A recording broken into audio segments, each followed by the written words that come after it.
crois qu'il y a encore de l'espoir à l'avenir? Oh, j'espère que oui. Enfin, j'espère qu'il y a de l'espoir. Non, je suis sûr qu'il y a de l'espoir. C'est pas fichu. Mais il faut pouvoir réagir. Moi, je me souviens d'une réunion que j'ai eue avec René Dumont. Je ne sais pas si vous avez entendu parler de René Dumont, qui était un militant de la cause de l'environnement, qui est mort maintenant, et qui me disait c'est foutu, on a fait trop de conneries, les hommes vont disparaître, tant mieux pour les autres. Je crois que c'était de lui l'expression, le jour où le dernier homme disparaîtra, les animaux pourront dire ouf. On est enfin à l'abri de cet affreux.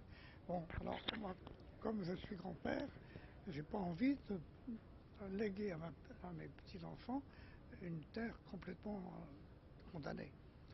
Alors, est-ce que c'est rattrapable? Oui, bien sûr. Mais ça suppose qu'on réagisse. J'ai dans ma chambre un rapport que j'ai eu il y a quelques jours à Paris, un rapport de sénateurs et députés qui ont pendant un an fait un travail justement sur l'avenir de la planète, en particulier sous l'angle des besoins d'énergie. Et c'est plutôt pessimiste, mais ils disent finalement si on prend des décisions à temps, eux se donnent entre 5 et 10 ans. Mais qui est très court, terriblement court. Si on réagit d'ici 5 ou 10 ans, on peut espérer que ce n'est pas irréversible. On a fait des sottises, on a abîmé le climat, mais il y a des mécanismes qui sont déjà en train, probablement on va pouvoir stabiliser les choses. Donc, c'est pas fichu, mais ça suppose une prise de conscience des hommes politiques, enfin des gouvernants. Et pour que les gouvernants prennent conscience, ben, il faut que les citoyens leur fassent remarquer qu'ils sont en train de dire des sottises. J'ai ce matin acheté Le Monde, le journal français, là, et en première page, M. de Villepin, notre Premier ministre, nous explique qu'il va donner encore un peu plus de croissance, et grâce à la croissance, on va pouvoir enfin résoudre le chômage. Et jamais il ne parle des limites de la planète, on n'en parle pas. On vit avec la vieille idée d'autrefois que la planète Terre est inépuisable. Et je crois que là, il y a un changement profond, c'est que la Terre était inépuisable au temps de Louis XIV. De ce qu'on faisait sur la Terre, l'égratignait à peine. On n'abîmait pas la Terre. Aujourd'hui, on a le moyen de la détruire complètement. Et ce changement-là est arrivé si vite que ceux qui décident n'ont pas eu le temps d'y réfléchir. Il faudrait qu'il y ait un mouvement politique très fort en faveur de l'écologie, du respect de la planète. Il ne s'agit pas de déifier la planète, de la rendre sacrée. Pour moi, la planète n'est pas sacrée. Ce qui est sacré, c'est mes petits-enfants. Étant donné qu'ils vivront sur cette planète, je n'ai pas le droit, de façon un peu grossière, j'évoque une marque qui était dans les cabinets, dans les hôtels d'autrefois, où il y avait des hôtels au fond du couloir, des cabinets au fond du couloir. Et il y avait toujours une épitaphe qui disait « Vous êtes priés de laisser ce lieu en état de propreté que vous souhaitiez. » Eh bien, je crois on devrait faire la même chose avec la planète. Il faut qu'on laisse la planète dans le même état de propreté qu'on l'a trouvée. C'est pas le cas. Pour l'instant, on l'a sacrément abîmée. Vous parlez d'une prise de conscience qui se fait par les citoyens. Est-ce que vous croyez qu'un changement radical serait possible sans l'appui de tous les humains de la Terre entière pour remédier au problème? Le malheur, c'est que les plus intéressés dans l'affaire, les pauvres des pays encore plus pauvres, hélas, n'ont pas la parole. Donc il faut faire confiance, il faut espérer que ceux qui ont la parole l'utiliseront bien. Moi, c'est ce que j'essaie de faire. J'ai ce privilège, je ne sais pas pourquoi d'ailleurs, mais enfin, j'ai le privilège de parler et d'être un peu entendu. Je fais en France des émissions tous les jours de 3 minutes et demie. Donc on me donne la parole, pas sur une grande chaîne, hein.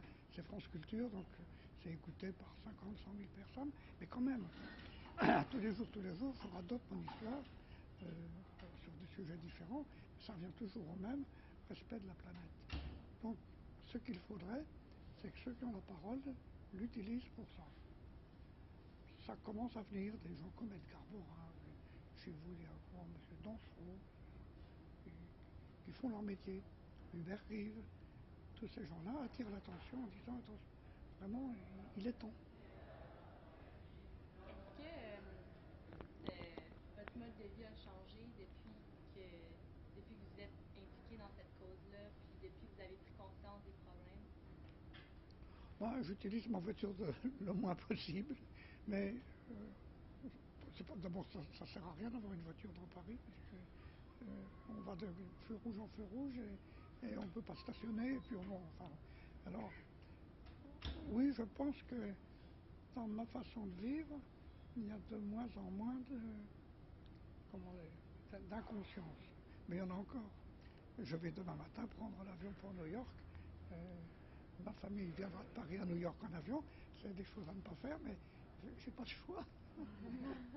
J'ai pas le choix. Donc, je crois quand même que l'essentiel, c'est de faire prendre conscience aux citoyens, donc finalement aux hommes politiques, qu'un changement est nécessaire. Selon vous, monsieur, c'est quoi le problème le plus urgent à régler pour l'avenir? Pour moi, on n'est pas nombreux de cet avis-là. Pour moi, le plus urgent, comme vous avez dit, c'est le nucléaire. Le nucléaire militaire. Le nucléaire civil, c'est un autre problème, mais le nucléaire militaire, pour moi, c'est terriblement dangereux. Et de penser qu'un pays comme la France a une bombe atomique, ça me révolte. À quoi peut-elle servir? Je prends l'exemple qu'un beau jour, le Canada veuille annexer Saint-Pierre-et-Miquelon. Alors, nous qui avons une bombe atomique, on lancera une bombe atomique sur Montréal ou sur Ottawa. C'est pas raisonnable. Ça n'a pas de sens. Donc, il n'y a aucun cas de figure où un président de la République français un peu raisonnable utiliserait la bombe. Donc, de toute façon, elle ne servira jamais à rien. Et en plus, elle peut éclater par accident, par erreur. Par erreur, on croit que l'armée anglaise débarque à Dunkerque, je ne sais pas, d'une histoire stupide.